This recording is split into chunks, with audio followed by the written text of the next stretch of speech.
opinion, although the last probably 24 hours or so, it's changing slightly. And, as this volcano does, it moves from one thing to the next, and there's some slight changes. So it might be that, generally we would expect that it will have an explosion sometime at some point, or, as I said before, in the next, next few days or so. But it might be that it's changing to something slightly different. We're not quite sure yet. So I think the next couple of days will say. It still generally seems to be that you get the impression that the energy in the system is waning, and that we're moving towards probably explosions that are either of the same order of magnitude or smaller, and that the gaps in between explosions are increasing. So that's still generally pointing in the direction of things slowing down or heading towards probably a dome growth period. But as I said, it's, volcanoes are dynamic systems, so it changes slightly every now and then. So don't be surprised if there's some slight change over the next 24 hours or so. Finally, it's clear the eruption is not ended. It's not indicating that it's ending, now. So it's an ongoing system. It's an ongoing eruption. And whether or not this particular sequence of activity ends soon or not, we would not be saying that the eruption is ended, and until we are quite sure that the system has gone back to some sort of stable level. And it certainly isn't like that now. It's shaking up a lot. So we're still in early days to a large extent of this explosive phase. Okay, you said it's slightly changing. Is it changing for good or for bad?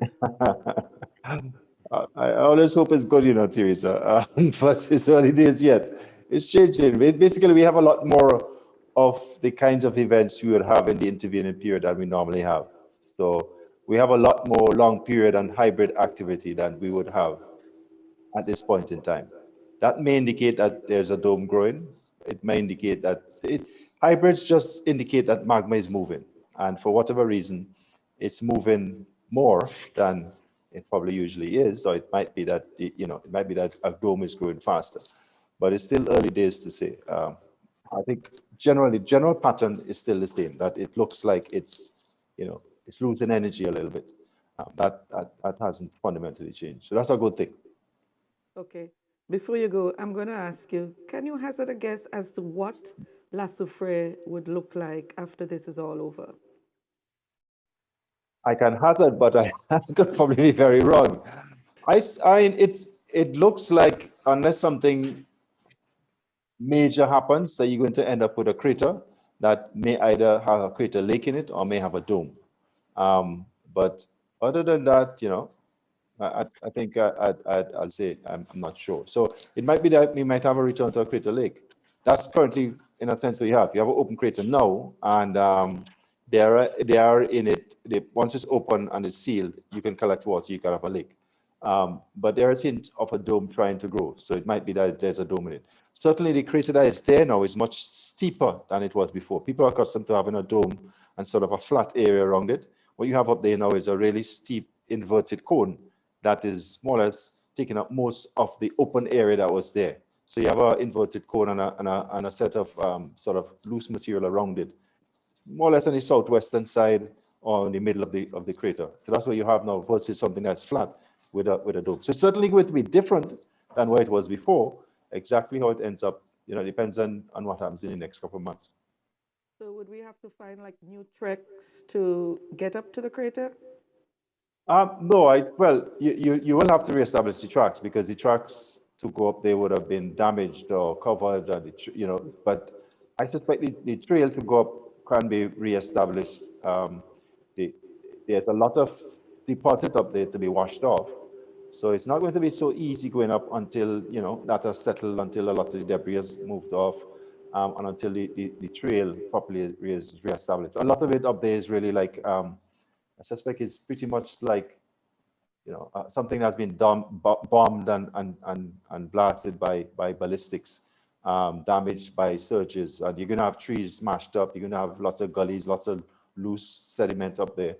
And until you have probably this rainy season and next, it's probably going to be not so easy to walk up the trail. You're not really going to have a proper trail right now. The trail is largely probably damaged. Okay, thank you, Professor. Of course, we had to hear what's happening, the latest. So we're going to move on now to the discussion dealing with the response. Have a pleasant So, evening. so can I leave you then? Yes, yes, you Or do you can. need me to You stick around? can. All right, You cool. can. All Thank right. you. All right, guys. Okay, see Take you care. later. Bye-bye. All right, bye. Okay, so it's day 12, as we established earlier, of this eruption. PS, more than 13,000 registered displaced persons, with more than 6,000 in private sheltering and another 6,000, over 6,000 in public shelters. Tell us what's happening on the ground in terms of how your ministry is coordinating the response to this national emergency. Well, essentially, the NEMO is really a joint effort. Um, it doesn't include our ministry except and apart from the fact that we have administrative responsibility over the organization. But in the structure of NEMO, there is the National Emergency Council that is chaired by the Honorable Prime Minister, who is the Minister of National Security and has responsibility on this portfolio for emergency and disaster management. And then you have the National Emergency Advisory Council, which is really a technical component of that structure, provides the guidance for technical matters. And then you have the district disaster committees or management committees. Under the council, that is the that basically provides the guidance for initiating the response. And once that council meets, especially with the information we have from our scientists, when it met, it made a decision that we will activate our response because of the imminent danger.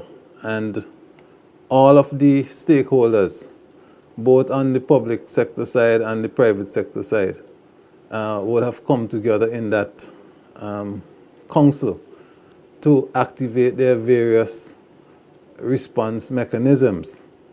So far, we have had a tremendous outpouring of support from each of the agencies, and of course the public sector side tend to lead because it establishes the policy. But as we speak, the machinery of NEMO is really a joint effort involving so many different groupings. I mean, so far we are, as it were, providing as much support to those who are affected and who had to be evacuated and housed in shelters, those who are in private homes, and we're really grateful for those families who would have come forward. We have persons who are special cases. They are housed in guest houses and hotels in some cases, and some people have found their own accommodations.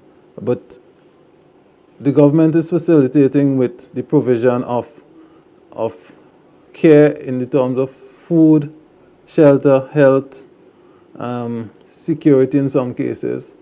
And right away you can see how all of the stakeholders are brought to bear.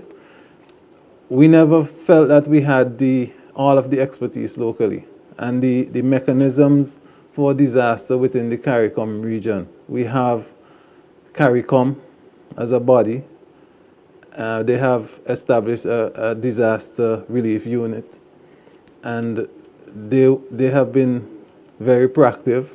We have CDEMA, which is the Caribbean Disaster Emergency Relief Agency, and we have agencies like World Food Program, the UN, and several others who have come to the assistance of St. Vincent and the Grenadines. So this network has been really assisting. In the private sector, We have our suppliers, because we have to depend heavily on the suppliers of food, those who import and sell, distributors and so on, and they have been really going beyond the call of duty. Even before I got to the studio, we heard of a slight hiccup and with supply of food. So we are getting a lot of buy-in from all of these interests who are assisting in the response. It's really a tremendous effort so far. Okay, we're going to talk some more about that and how the national mechanism has in fact kicked in, how it's working, what are the challenges, and we have Anthony Regisford and Ambassador Prince waiting to come in when we come back after this first break.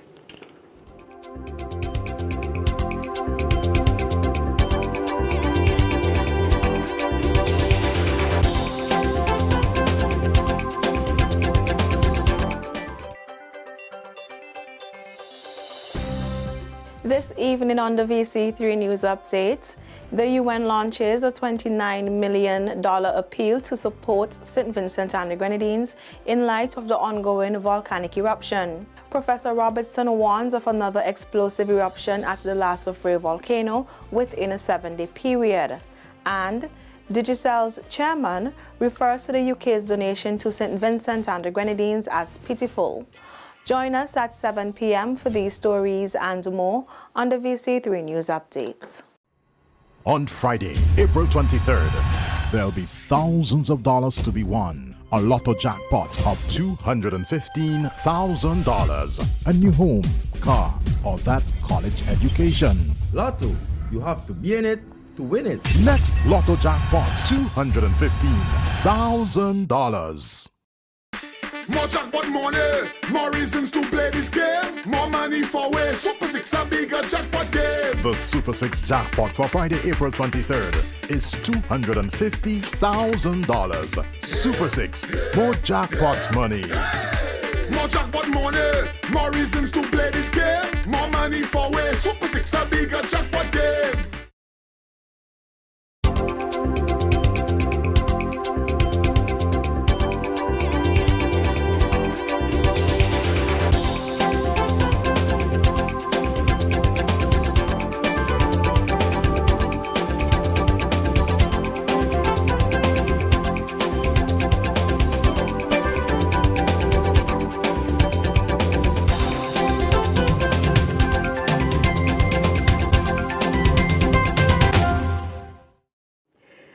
Welcome back, and I want to introduce again Howie Prince, who is the Consul General to New York, and he wants me not to be calling him Ambassador. So, Howie Prince, Consul General and former Director of NEMO, how has the response been going in New York? Teresa, thanks for this opportunity to update on what has been happening in not just New York, but all the United States. Because in fact, I am Consul General to the United States, not just New York. So the job allows me to be able to interface and coordinate with groups and other individuals throughout the United States to be sure that the relief mobilization effort for St. Vincent and the Grenadines is what it should be.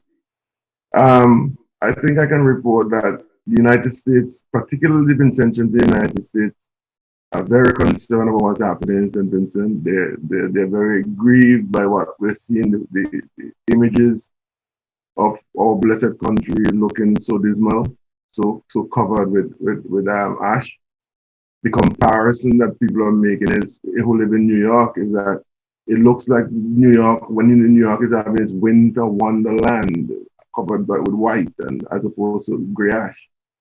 Over the last few days, we've had a tremendous outpouring of love from our Vincentians living in the United States, as well as friends of St. Vincent and the Grenadines. When we were told that La Soufriere has in fact truly begun its explosive eruption, we moved from a standpoint of where we were just doing some in-gathering to assist, because we started earlier this year assisting the country by buying and shipping surgical masks to assist with the fight against COVID-19. Our target back then was to ship at least 200,000 masks to St. Vincent and the Grenadines to assist the Ministry of Health and other ministries, and to put masks in people's hands, in ordinary Vincentian hands, particularly those who couldn't afford it. That drive started and went well, and we were able to ship well over 150,000 masks of different kinds. The surgical masks that are the ordinary ones that people can use and discard, as well as the KN95 and the N95 masks. We were able to put together other PPEs, gowns, protective layers of shoes, and a whole host of sanitizing equipment. We work as groups in the United States, the first major group being a group that was established in 2013 to rise to the occasion of providing assistance to St. Vincent after the major floods that we had in 2013. That group was basically started under the direction of the then Consul General, Mr. Honorable Selman Walters. And that group over the years have done yeoman services to the Grenadines. In 2014, they provided 2 40-foot container load of emergency relief supplies, as well as a check for $10,000 was sent. And when there was the floods in Sandy Bay recently, the group again came together to provide assistance, along with the Garifuna Indigenous Peoples group here in New York, to provide some assistance to those people in Sandy Bay and those areas. The group also worked to provide resources and to countries like Dominica, Antigua, St. Martin, and other countries that were hit by the series of hurricanes a few years ago. And when Bahamas was also very badly damaged by a hurricane, this relief organization kicked in and provided almost a container load of material heading to the Bahamas. So that organization was called SVG Relief Inc. It has since been rechristened because we had to go through a process of making it properly, putting it on a proper legal footing. So it is now the SVG Relief USA Inc. It is headed by Mrs. Bona Arthur. I recall that Ambassador Gilchrist and I had to work very hard to be sure that the organization leadership was back up and running, because for some time there was no chairperson in the organization. So we worked to be sure that SVG Relief Inc. was USA was back on its feet to lead the process in the United States, because SVG Relief Inc. interfaces not just with the New York folks and organizations in New York, but throughout the United States. There are other organizations through whom SVG Relief USA Inc. interfaces to be sure that relief mobilization is done.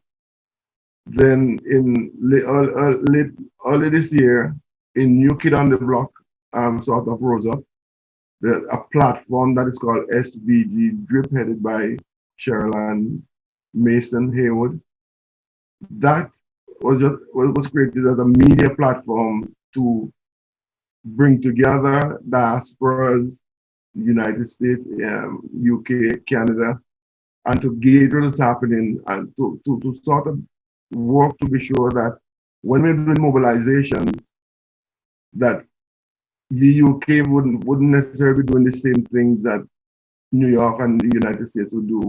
Each country or each area will concentrate based on a list provided by NEMO on what areas would we work to satisfy. And that has worked well. So SVG Relief Drip sort of became a clearinghouse for information flow.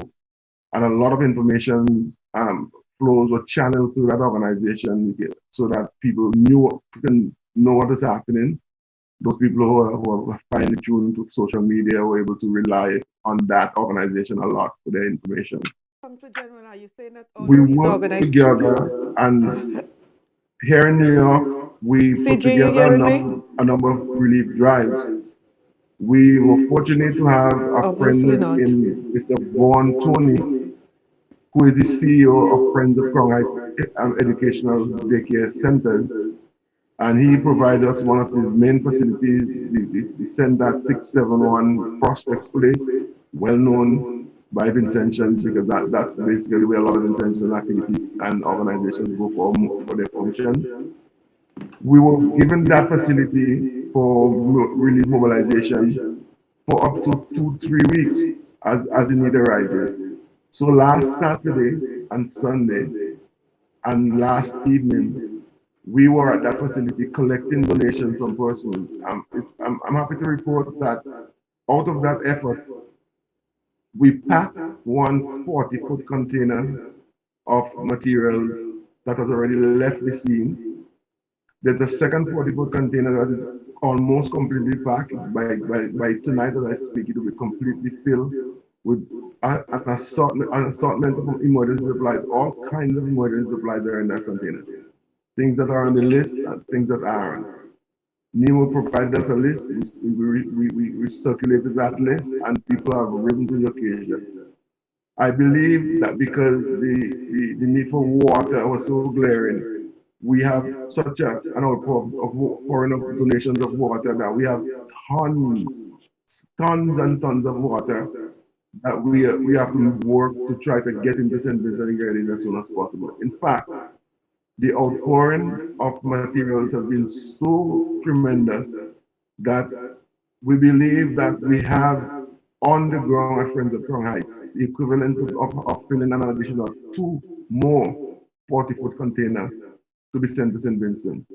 But considering all these materials and the weight of water, we have been doing some overtures, some advocacy, trying to work with the local directorate on the ground here in New York, the political directorates, to get them to work with the governor of New York to provide us with a military craft, a military plane, that we can use to airlift that sort of heavy material to St. Vincent and Grenadines as soon as possible. There's a lot of persons who are working in the background to help us to bring to fruition this plan and this request that we have made of the governor of the state of New York through his so many advocacies. We have working with us Congressional Representative Yvette Clark, Congresswoman Plaskett, Congressman Meeks, and Congressman Jeffries. We are working with agencies and commissioners, Perez, Roberto Perez and others in the mayor's office. We have received donations from the mayor, and I'll come to that in a little while. But the mayor's office again has been Consul General to help us.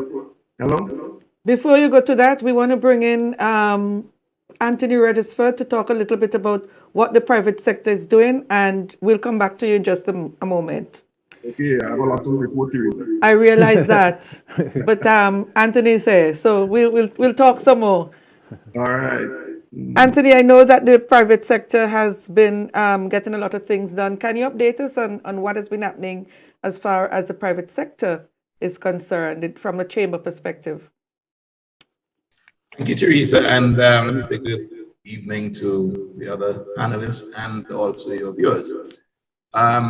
The Chamber of Industry and Commerce is a part of the whole NEMO exercise. We are part of the Emergency Council, which is chaired by the Prime Minister, and we appear on many subcommittees that work towards the relief effort. I have to tell you that NEMO, they've been engaging us all along the way, not just at this point of a volcanic eruption. Years leading up to this event, we continue to have dialogue and working sessions with NEMO, not just the private sector, but the other agencies that are involved. in preparation for such an event that you see happening now, okay?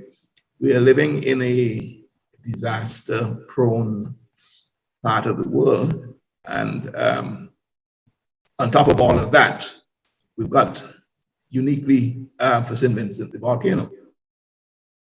Let us not forget as well, Teresa, that we're in the midst of a pandemic, which in itself created quite a few challenges for the private sector, amongst other people.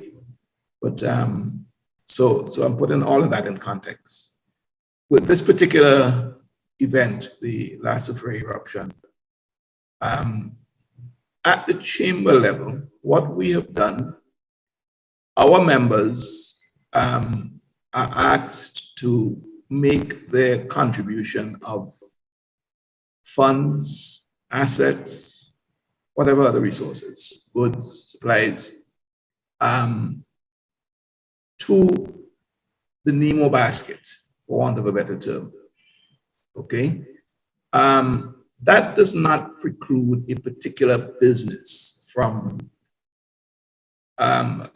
adopting a shelter if they wanted to do that. But, you know, all these efforts need to be coordinated. And this is why our preference is working through the central channel. So that's the first appeal we make to the private sector. We'll develop that more when you come back. We'll come straight back to you to talk about working in conjunction or through a central authority. Back in just a moment.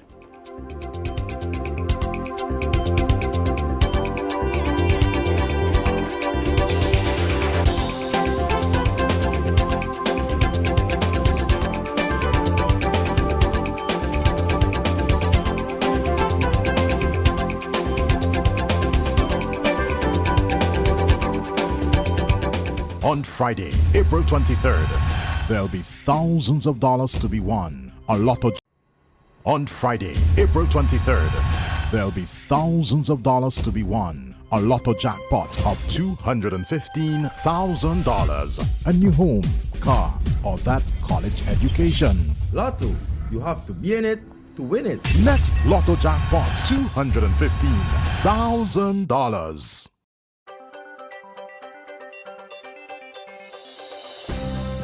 This evening on the VC3 News Update, the UN launches a $29 million appeal to support St. Vincent and the Grenadines in light of the ongoing volcanic eruption. Professor Robertson warns of another explosive eruption at the last Soufriere Volcano within a 7-day period. And Digicel's chairman refers to the UK's donation to St. Vincent and the Grenadines as pitiful. Join us at 7 p.m. for these stories and more on the VC3 News Updates.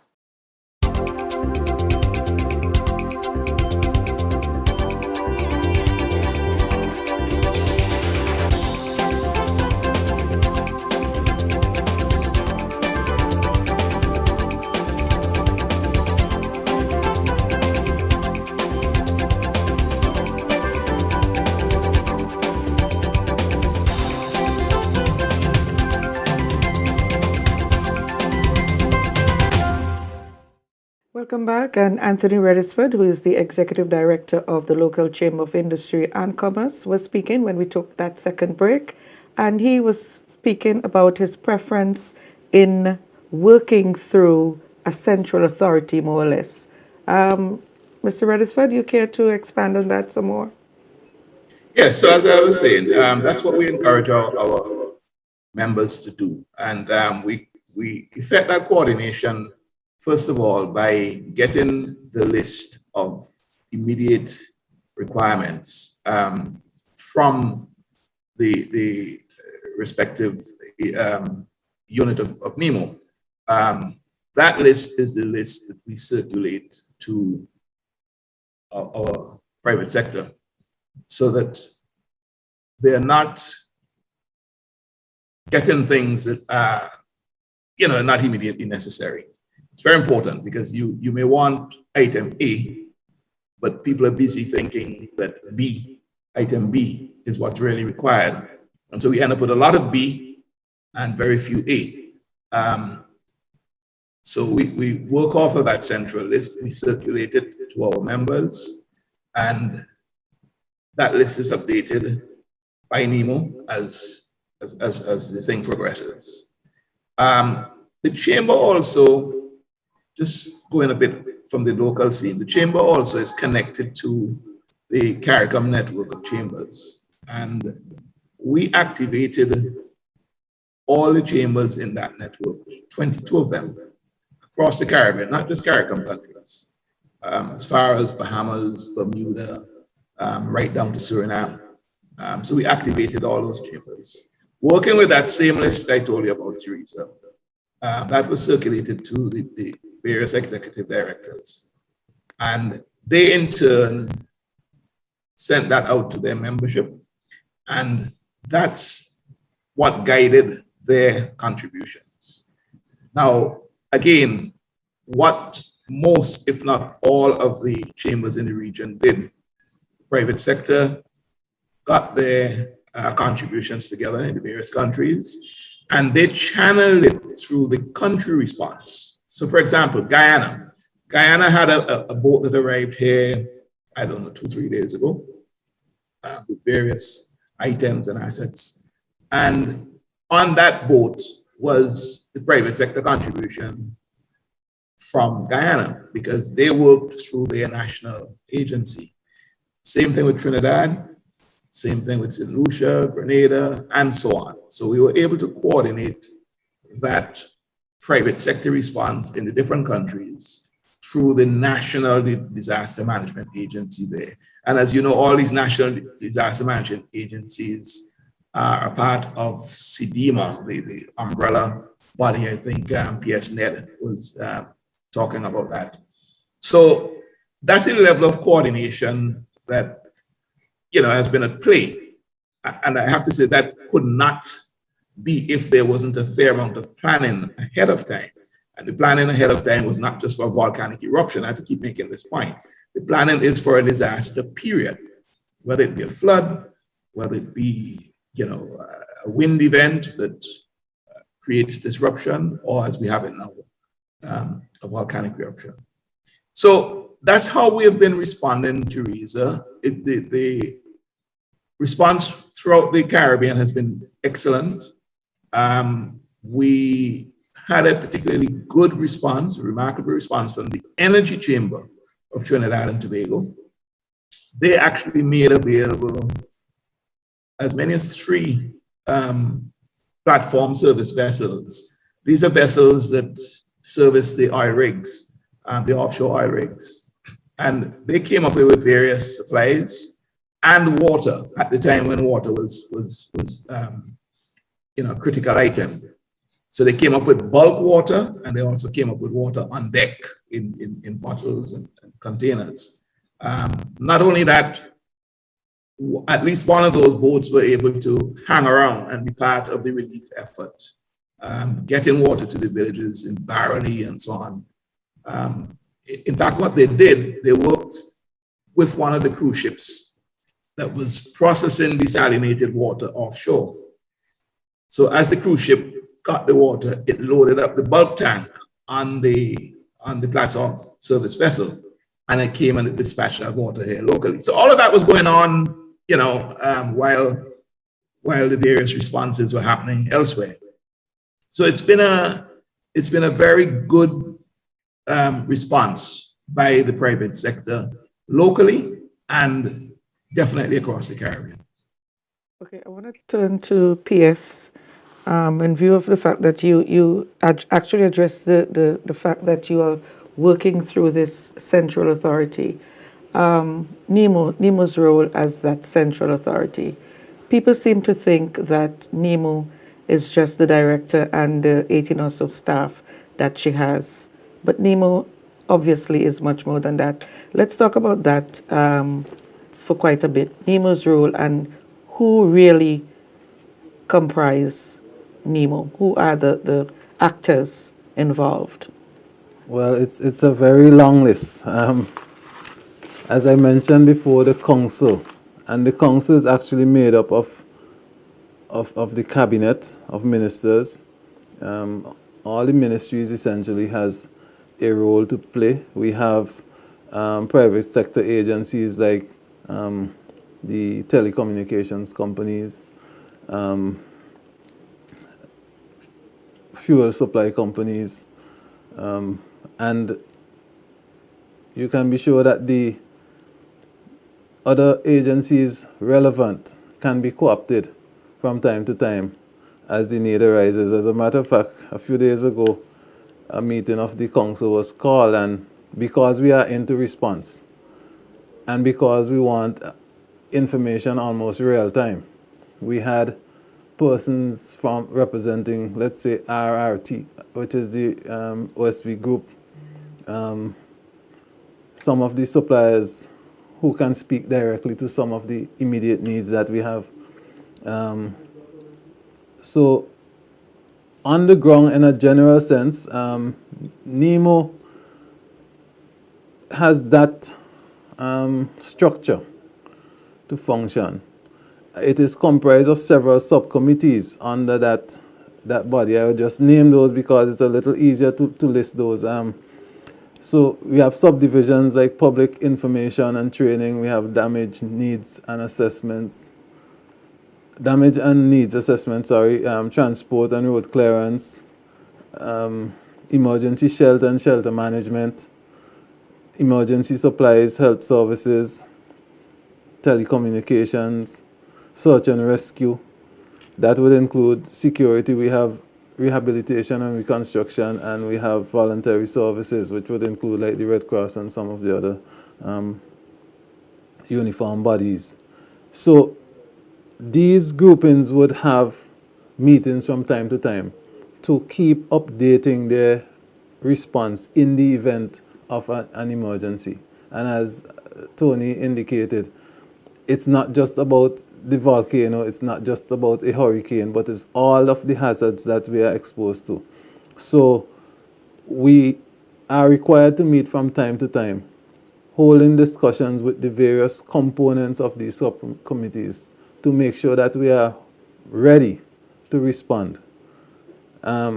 So right now, as it is, the response is actually, maybe we are housed, maybe I can say we are housed in a building that is really where the NEMO office is. But it is more than just NEMO operating from there. And we have, as it was, subcommittees of the subcommittees operating outside of that component, outside of that compound, sorry, because clearly we would not be able to get the best out of these subcommittees unless we are spread out. And you know, in an emergency like this, we still have to carry on our other functions. So that was the next question for you. Now that the Emergency Operations Center, or the OEC as we call it, is fully operational and function, how do all of these various agencies and ministries and departments fit into the running of that operation? So ideally, the best practice is really to have the executives of these agencies, or let's say a surrogate, or someone certainly who can make decisions in that organization, stationed at NEMO. Just basically get in firsthand what are the needs of the various other subcommittees, because unless we collaborate, it's not going to happen. But then the executive manage staff and various functions which are located off-site. So we then have means of communicating with them so that the different actions that need to be taken on the ground are activated through that mechanism.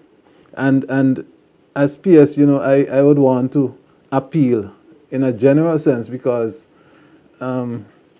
we have learned a lot of things with this eruption. This is the first eruption since NEMO was established. Okay. And it is providing a lot of learning opportunities, but we can actually see that the wisdom of establishing this organization is being brought to bear on the level of achievements we have made so far. I know it is a bit frustrating to some persons because they may not get an immediate action when they report. But every day we are looking for some way of improving that, whether it's to expand our telephone lines in Nemo so that persons out there can get in. And you know, this response, we appreciate that the government appreciates that there are persons in the communities who have needs. They are discommoded by this. Maybe some relative take them in. They have now co-joined with that family, and the load on these families are tremendous. So we have to go into the communities and reach these persons. So many lines calling into Nemo on a daily basis, and we have to try and see how much we can help that with that. So it's all different groupings coming together. You know, the importance of water. We see CWSA in their response, VINLEC taking, because all of these organizations also have their own emergency response plans. So we ask that each of these committees keep looking at their plans to see where they can tweak them to make them better, so that in the event of emergencies we can respond. And coming out of this exercise, because we are keeping a log of what we do, we at some point, I believe when we get beyond this phase of response to more recovery and rehabilitation and reconstruction, the subcommittees can sit down again and use that log to see where we had gaps, to tweak it, to make sure that the next time around, if it ever happens, that we are in a better position to and you would have learned from those lessons. Yes. We'll take our final break and come back for our final segment.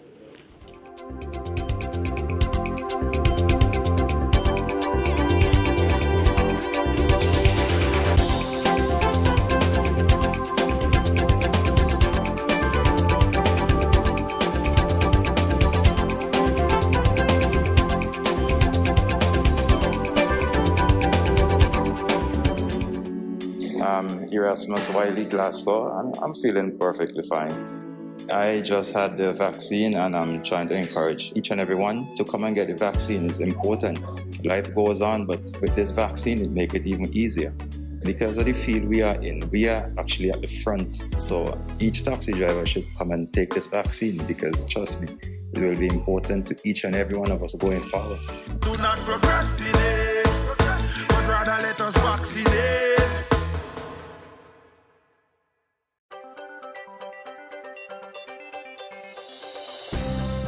This evening on the VC3 News Update, the UN launches a $29 million appeal to support St. Vincent and the Grenadines in light of the ongoing volcanic eruption. Professor Robertson warns of another explosive eruption at the last Soufriere Volcano within a 7-day period. And Digicel's chairman refers to the UK's donation to St. Vincent and the Grenadines as pitiful. Join us at 7 p.m. for these stories and more on the VC3 News Updates.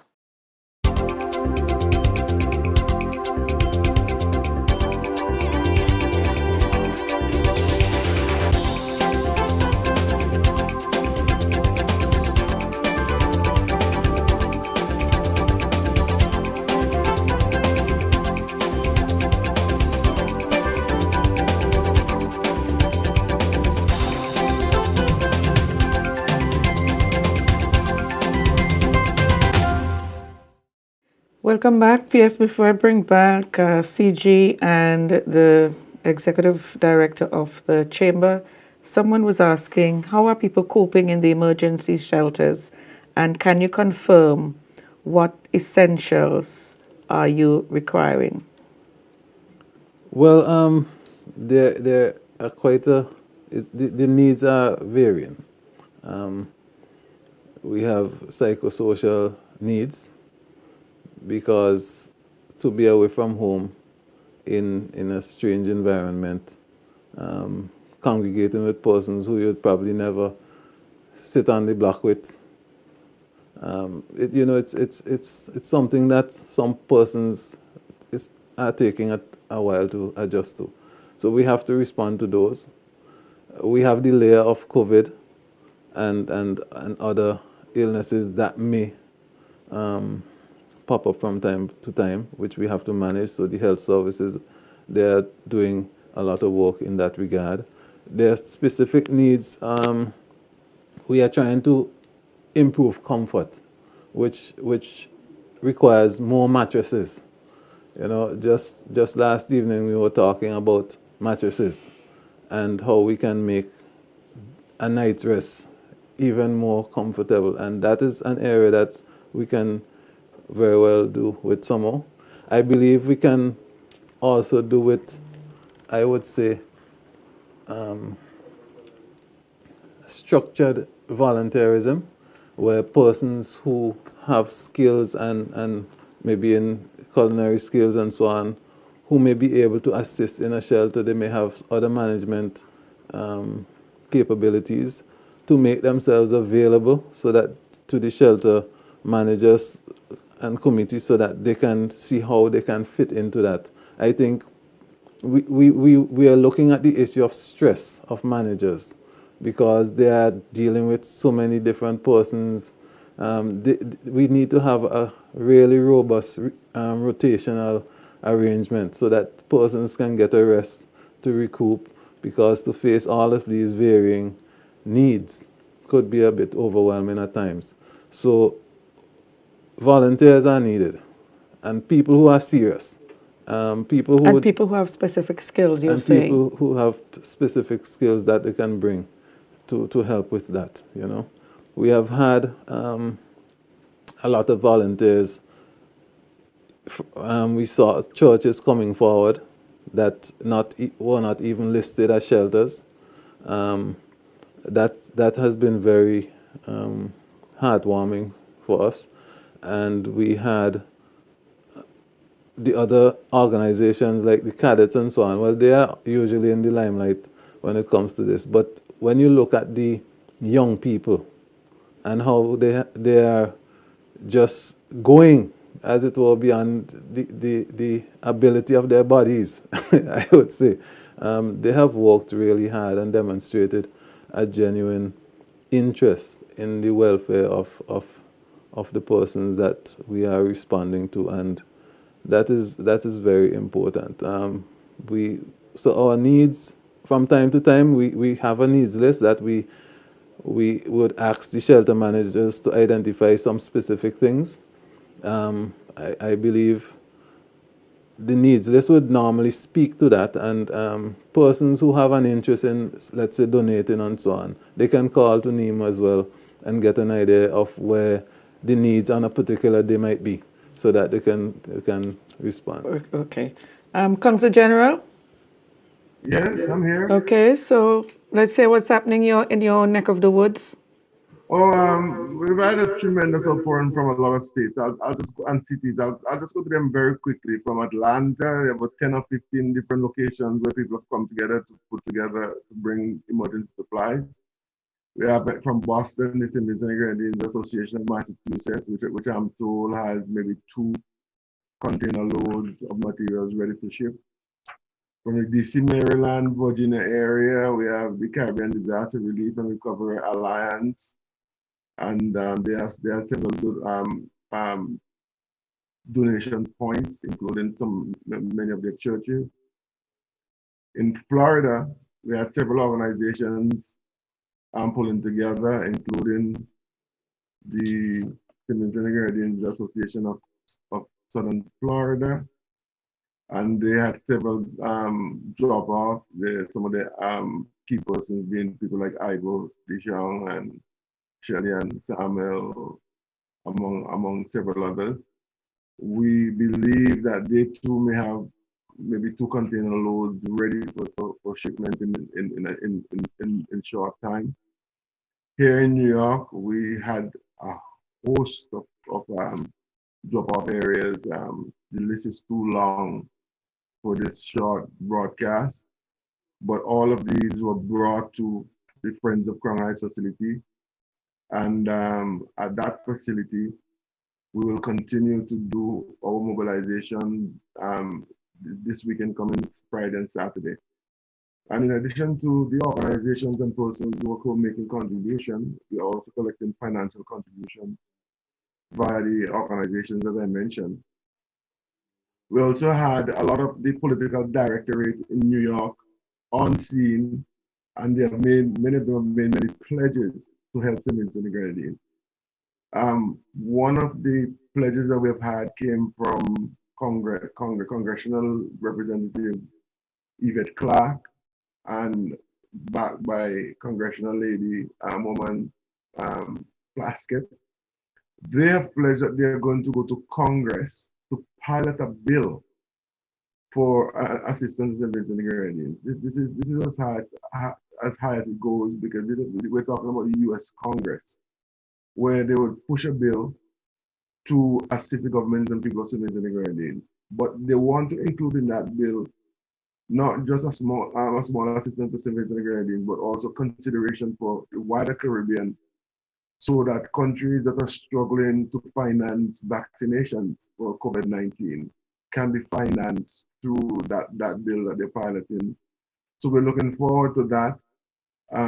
The mayor of New York City, Mayor de Blasio, held a press conference yesterday. He was at Friends of Crown Heights, where he donated a truckload of water and a smaller truck with food supplies from one of the New York supermarkets. We gracefully accepted these supplies, and the mayor has also indicated that he's going to use his good office to bounce our request up at higher levels to the governor's office, and to meet with congressional other leaders, Senate leaders, who they're going to ask to push our case. The Honorable Prime Minister has written to the President of the United States, and he has also written to the Vice President, who we know is a Caribbean lady, Harris, and whom he has specifically requested that she champions the St. Vincent and Grenadines story and the Caribbean needs, so that when the American government meets on our issue, we can at least have one Caribbean voice, in addition to the congressional leadership that is planning to advocate on our behalf. So I have been very busy meeting with these politicians, including Borough Hall's President Eric Adams and Public Advocate Damani Williams. We've had a very busy last few days just meeting with all the political directorates in New York. And they have all pledged that they are on board to see that citizens can receive assistance. Remember, we're not just talking about assistance for food and water, which is to alleviate the humanitarian aspect of the disaster that we have on our hand now. We are talking about the long-term recovery process, where we want countries like the United States to become involved in the recovery of livelihoods, in rebuilding helping to rebuild our farms, helping to rebuild the infrastructure that's damaged. The Honorable Prime Minister has shared a great document from the World Bank, which has begun an analysis of what is going to take to rebuild different infrastructures in St. Vincent. And the bill that I've seen is very, very high. The cost is adding up to a point where St. Vincent and Grenadines is going to need a lot of money and a lot of funding resource and technical support to rebuild our farms, our infrastructure, and the livelihoods that are all lost as a result of this tremendous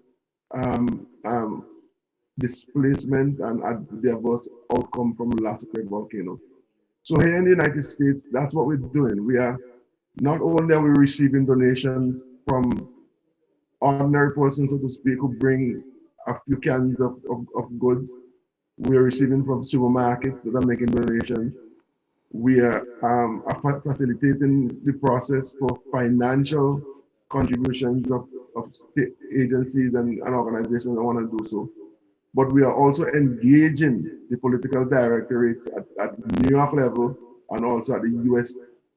Senate and the U.S. Congress, so that at some point or the other down the road, we may have a fair amount of relief and recovery funding and consideration by the United States government, which is a very big government, is a very rich country. Okay, Consul General, we are running out of time, so we actually have some questions that we want to get answered before the program ends, and at least to bring back in Mr. REGISFORD. Some questions here, PS. Somebody's saying set up a temporary call center during the period. We have already done that. Yes, we have a call center. So that's done. What can you tell us directly to quell the public concern that relief items are not getting directly to the people? It's hurting relief efforts and needs to be publicly cleared up. Social media is our best friend and also our worst enemy. So I think this is a good opportunity to protect NEMO's image and by extension the image of our country. So can you respond to that last concern?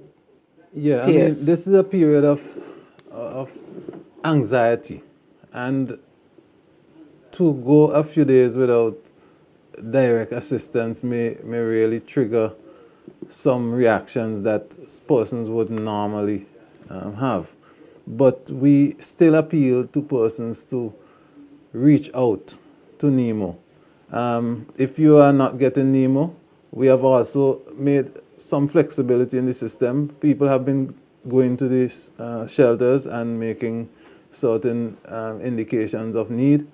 And churches, you may have a church in the community in which you are staying, and you may be able to go there and appeal for some support.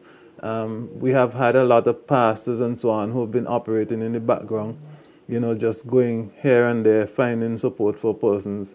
So I would ask, yes, we are empathetic about what you're going through, but we just want to appeal to you to try and reach out to persons who can provide assistance. Even a policeman on the road.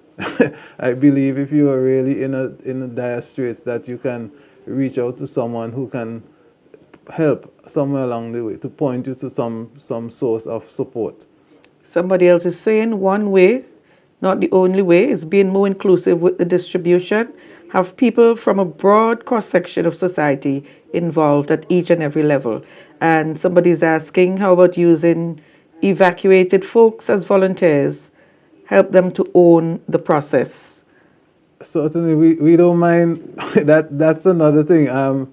Somebody commented recently that there are quote-unquote hardback men in the shelters who would sit down and wait for you to bring something to them. Now, it may not be that they are deliberately refusing to get involved, but maybe we need to reach out to them to see what can they offer. And when I spoke about volunteerism earlier, I wasn't really limiting it to persons outside of the centers who are actually residing in those shelters.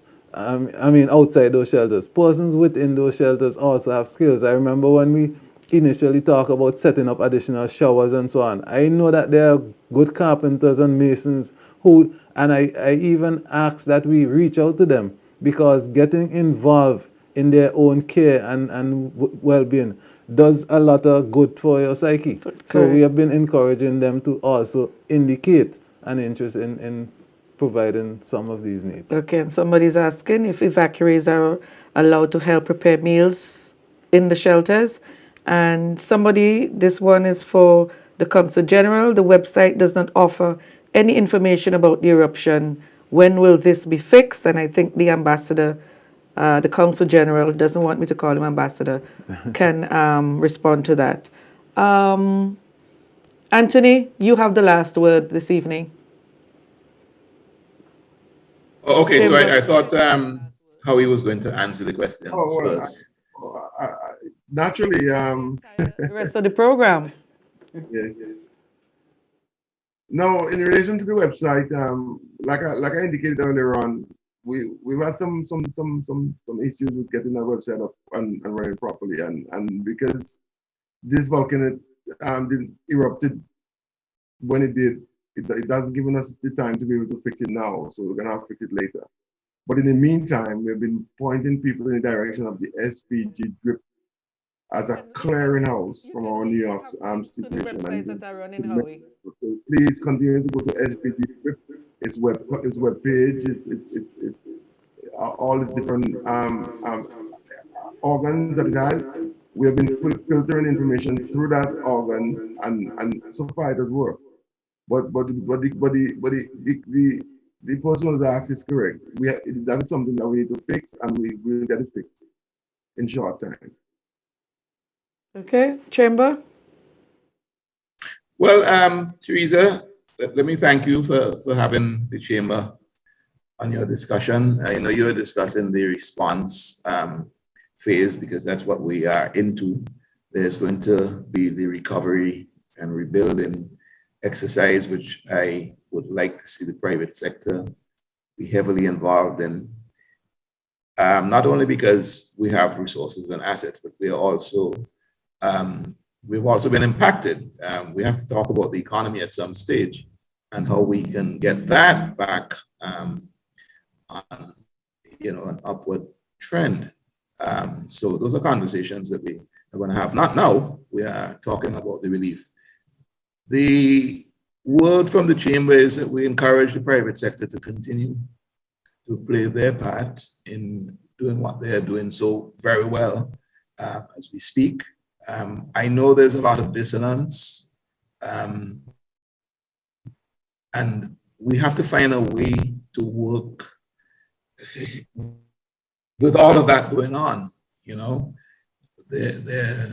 people who, for one reason or the other, are not agreeing with the strategy, the approach, and all that sort of thing. And it can be discouraging when you see some of the comments that are made, whether on social media or elsewhere. And I just want to say, from the Chamber's standpoint, that the other members of NEMO, the people who are all playing a part in making the best out of this situation, making it comfortable for the people in the shelters, trying to get the place back to a state of normalcy as quickly as we can. Just keep focused. Let the dissonance be just that, but just keep focused, and let's continue to push our efforts and our energies in the right place. It's a humanitarian exercise. It's about people, it's about flesh and blood, and that's what we're all made of. So, Teresa, that's my last word. Thank you very much. Perfect note on which to end. Thank you, gentlemen. We've had on RTT this evening Permanent Secretary in the Ministry of National Security, HUDSON NEDD. We also had Consul General to the United States, Howie Prince, joining us from New York. We had the Executive Director of the Chamber of Commerce, Anthony Regisford, and of course we had Professor Richard Robertson joining us earlier on. We'll see you again next week. Thanks for joining us. Good evening.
reading is the key, so help them read, learn, grow. Let's show them how much fun it is to read, learn, grow. So parents, you play your part.